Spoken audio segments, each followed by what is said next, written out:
Hey again, guys. Do you know what I like to do when I wake up on a Saturday morning? I like to look at some baseball cards. Hey, I want to thank all of you who left me positive messages on my rap video. I only lost like 1,000 subscribers when I dropped that. It's just an artistic way to get my frustration out. You know, it's like a Lincoln letter. I don't know if you're familiar with what a Lincoln letter is, but when I have people at work that are frustrated, I always tell them to write a Lincoln letter. So Abraham Lincoln, he was very non-confrontational. And when he was upset at somebody, he would get it all out on paper and he would write them a letter. And then he would roll it up and throw it away and never send it. And that's known as a Lincoln letter. So I got a lot of great feedback from my 90s cards when I showed them and how I want to replace the term junk wax era. And man, I got a lot of responses, a lot of names. One of the most popular, I think the most popular was the classic era that Pepino came up with. Iconic cards came up with, the high pop era. I actually just like the pop era. But I would like to come up with a collective name that we can all start to use. And I may do a survey. But with that said, I thought I'd do a follow-up and show some amazing cards from that era.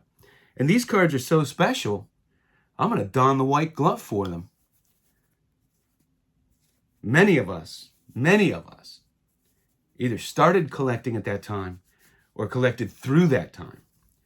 But somebody else had mentioned the boom era. And that's a good way to look at it too, because that's when the card boom really happened for the first time. And what brought so many new collectors in, especially, young collectors, in an even bigger way. Because back in the 50s, 60s, kids collected cards, but most of them, as they got older, had no interest. And their moms threw them away. Well, our era, this era here, was the first boom era where we all kept the cards. And yeah, there were people who invested in them. In fact, Craigslist was loaded with pictures of people's garages with cases and cases of these things. And anytime people would hear that you collected, they would say, oh, my friend has thousands of cards. And people would point to you and send you pictures of these garages filled with unopened boxes, unopened cases, unopened sets, unopened packs, you name it. And of course, there was so much variety, which is really what made this era so darn special. So I wanted to show some cool cards from back then.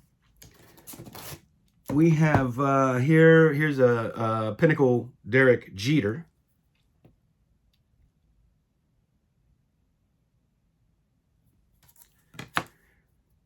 Here we have an A-Rod.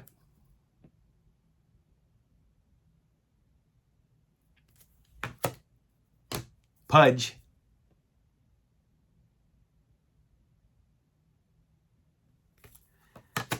Jim Thome, minor league card.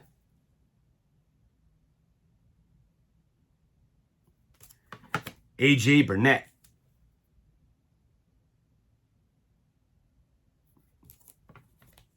And maybe a little later. Sean Green, I was a big fan of his. Andrew Jones. Here's an Andrew Jones.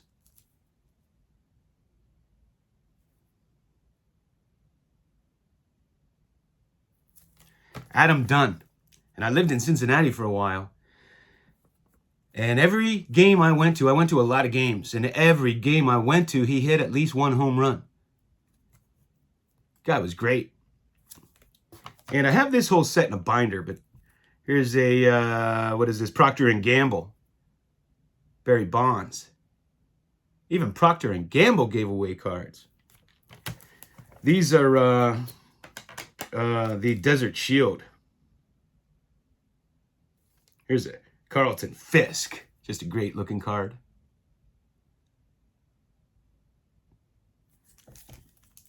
And John Kruk. Best known for running away from Randy Johnson's curveball.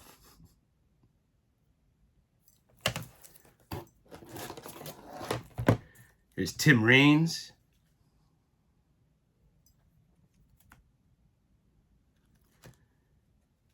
Cecil Fielder. Barry Larkin.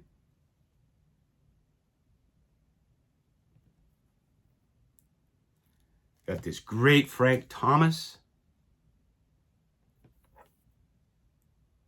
And this great Frank Thomas. Somebody asked me to show more Frank Thomases. There you go. And this Mike Piazza, classic rookie. Jason Kendall.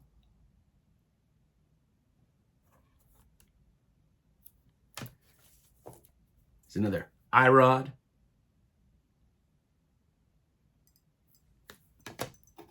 And what a great center fielder, Jim Edmonds.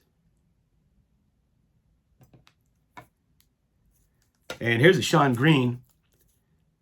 Man, I always say back then, it's like they were trying to get players younger and younger when the rookie card craze took off. He looks like he's 12. I'm like, what's next? We're going to get baby pictures of these guys? And Jim Thome.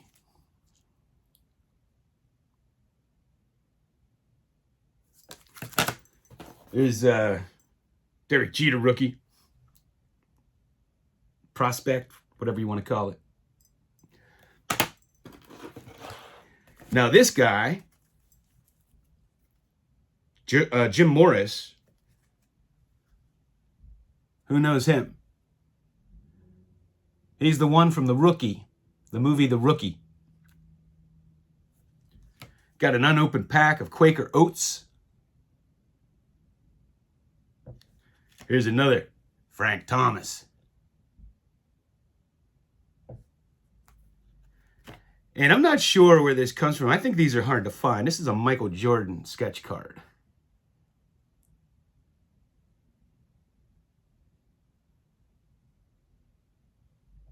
Cool card.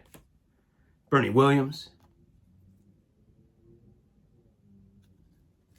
Pedro Martinez.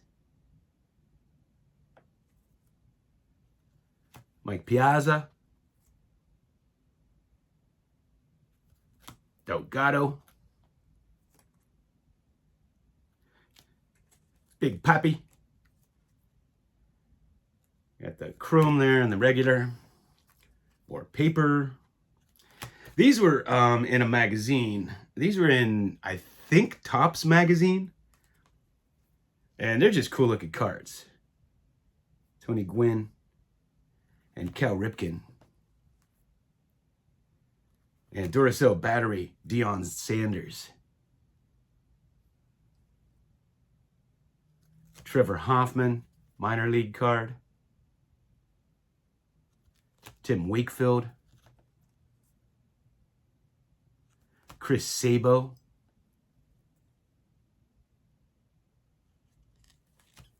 And I thought he was going to be a Hall of Famer when he came up. Luis Gonzalez.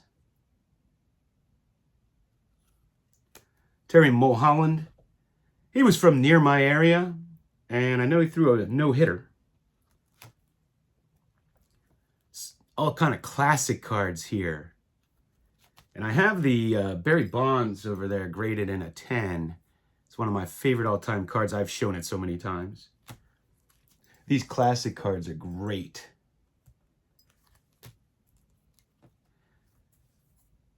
These are just some, I don't know, I was always enamored with these things. They're such great looking cards.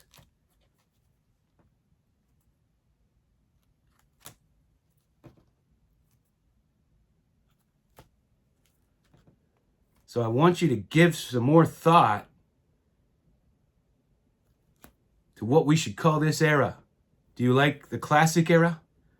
Do you like the boom era? Do you like the high pop or pop era? We need to start narrowing it down. Look at this.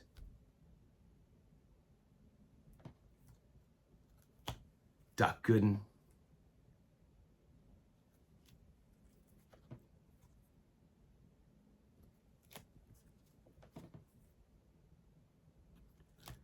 These are just some of them. I think these are extras. I have this whole set and board game. This was the first one to come out.